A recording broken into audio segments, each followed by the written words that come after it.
ርብቃ እንግዲህ ከአቤል ጋር እንደምትፋታ ተነግሯት እትዬም እንግዲህ በራሷ እጅ የፍች ወረቀቱን ይዛላት መታለች ማለት ነው። በዛ የተነሳ እንግዲህ እሷ ስትሰማው በሰዓቱ በጣም ደንግጣ ነበረ።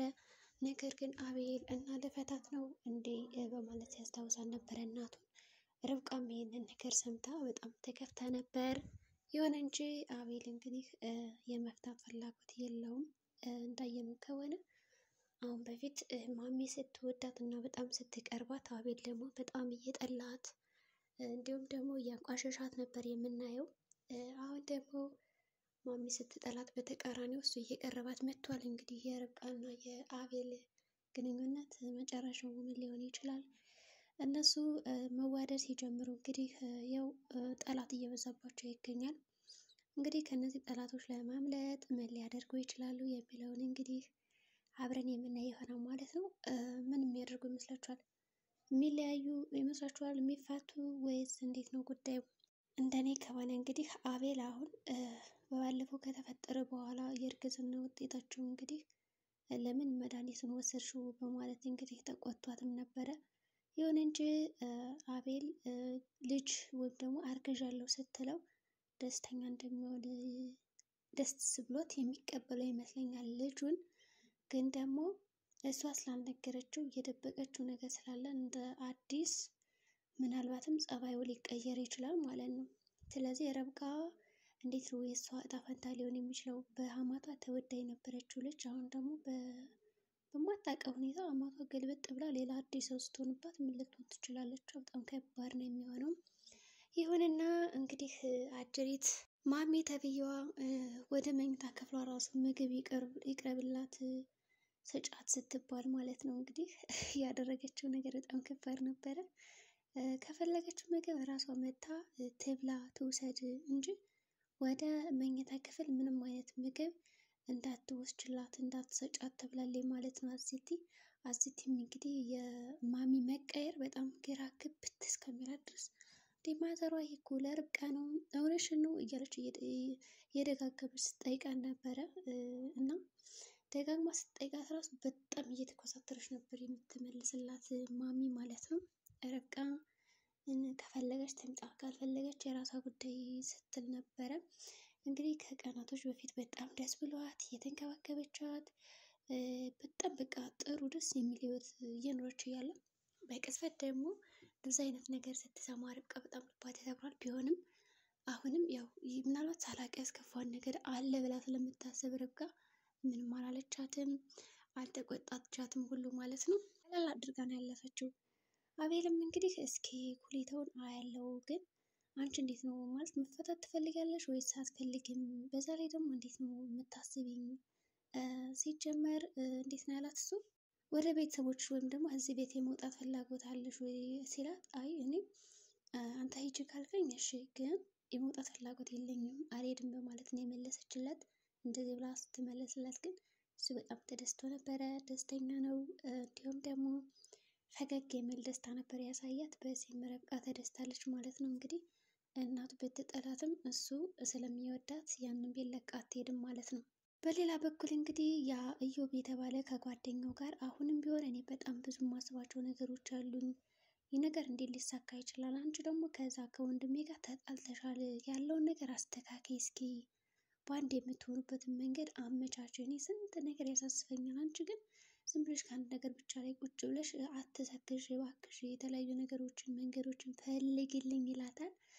እንግዲህ አጅሬት የእሱ ፍቅረኛ ደግሞ ምንም በቃ ገንዘብም ኮተትም ምንም አትፈልግም፣ ብቻ ከእዩ ጋር ጥሩ ህይወት መኖር ነው የምትፈልገው። እንዳየናት ከሆነ እንግዲህ ከካሜራ ጀርባ ወይም ደግሞ ከእዩ የተለየ ፍላጎት ካላት እስካሁን አላሳየችንም። ቢሆንም ግን ያው ማሚን ግን ለምንድን ነው ልትመርዛት የነበረችው? የእዩ ፍቅረኛ ለምን መርዛ ምን ልታደርጋት ነበረ? በዛ ላይ ደግሞ የማሚ ጸባይስ ለምን ተቀየረ? ማሚ ምን አግኝታ ነው? እንግዲህ በባለፈው የሆነ ቪዲዮ ይዛ በጣም ስታለቅስ ነበረ። ያ ፎቶ ምን ቢሆን ነው ያስለቀሳት? ያንን ፎቶ አይታ ካለቀሰች በኋላ ነው እንግዲህ ጸባይ የተቀየረው። ምናልባት አዚቲ ስትጠየቅ እዛ ጋር ማሚን አይተሻታል ወይ ምንድን ያስለቀሳት ምናምን ብሎ ሲጠይቃት የሆነ ፎቶ ይዛ ስታለቅስ ነበረ። ሁለት ሴቶች ናቸው እና ያለችው እንግዲህ ለአቤል። አቤልም እነማን ናቸው አይተሻቸው እነዛን ፎቶ እነማን እንደሆኑ ምንድን ናቸው የሚለውን ስጠይቃት አይ እኔ ምንም አላየሁም፣ ነገር ግን ያንን ፎቶ ይዛ ስታለቅስ ነበረ ነው ያለችው። በዚህም እንግዲህ በጣም ምን ሊሆን ይችላል ብሎ እሱም አልፈለገም፣ አልነቃም፣ ዝም ብሎ ድንዝዝ ብሏል። በሌላ በኩል እንግዲህ ሌሎቹ ማለት ነው እንዴት ነው ጉዳይሽ ተሳካ አትሳካ እያለች እንግዲህ ወይም ደግሞ ተደስታ ከአቤል ጋር ያላትን ነገር በማየት አጅሪት ማለት ነው ደስ ብሏት ነበር። ተደስታለች ርብቃ ማለት ነው። ጓደኛዋን እንግዲህ ርችን ከስራ በማባረር ወይም ደግሞ ነይ በፍጥነት የምነግርሽ ነገር አለኝ በማለት ነበር ይዛት የመጣችው። እንግዲህ ካመጣቻት በኋላ ምን ልትላት ይሆን? ፍቅሩን ለአቤል ልትገልጽላት ይሆን? እንደ የጠራቻት ብቻ አይታወቅም። ይህም አንድ ነገር ነው ማለት ነው። ነገር ግን እሷ በትንሽ ነገር ነው የተደሰተችው። ወደ ቤት እንዳትሄጅ ስላላት ብቻ ነው ደስ ያላት። አቤል ወደ ቤት እንዳትሄጅ ስላላት በጣም ተደስታ ደስ ብሏት ምናምን የነበረ ይሁን እንጂ ይህ ነገር አያስደስትም ምናምን ብላታለች ማለት ነው። እንግዲህ አጅሪት ለእኔ ግን ያስደስተኛል በማለት ነው እንግዲህ ፈገግ ያለችላት። በሌላ በኩል ደግሞ እንግዲህ በጣም ደስ የሚለው ነገር እዮብ የሚባለው ሁለት ሸከሶችን በአንድ ማድረግ ይፈልጋል። ይህ ማለት ሁለት ፍቅረኛ እንዲኖረው ይፈልጋል። ግን ደግሞ ሁለቶችም ሳያውቁ ማለት ነው። ከአዚቲም ደብቋታል፣ ከዛችኛቱም ፍቅረኛው ደብቋታል። አሁን ደግሞ ሪችን ለመቅረብ እየሞከረ ነው። ሪች ደግሞ ፍቅረኛ እንደሌለው ምናምን የምታውቅ ፍቅረኛ ካለው በኋላ ደግሞ ምን ልትል ትችላለች የሚለው ደግሞ ሌላ ሀሳብ ነው። ምናልባት እንግዲህ እየተጠቀመባት ከሆነ ትቆጣለች፣ ትናደዳለች። በዚህም የተነሳ ደግሞ ያው አብረው ላትኖር ትችላለች ማለት ነው። ግን ወንድሙ በቃ አንተ ከአንዷ ሴት አታርፍም አይደለ? ከዛችም ከዚችም ነው የምትሄደው ለምን ብሎ ሲጠይቅ ሲጀመር ልክ እንደኔ ፈታ በል አንድ አያወጣም ይልቅ 10 ምናምን መያዝ ነው ይለዋል። እንግዲህ ብዙ ፍቅረኛሞች እንዲኖሩት ነው የሚፈልግ።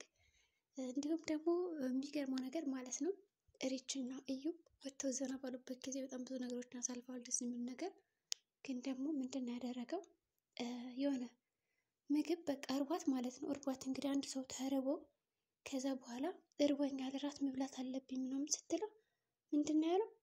አይ ቆይ እንትን ትያለሽ። በጣም የሚገርመው ነገር ማለት ነው ዝም ብለሽ ተኝ ነው ያላት።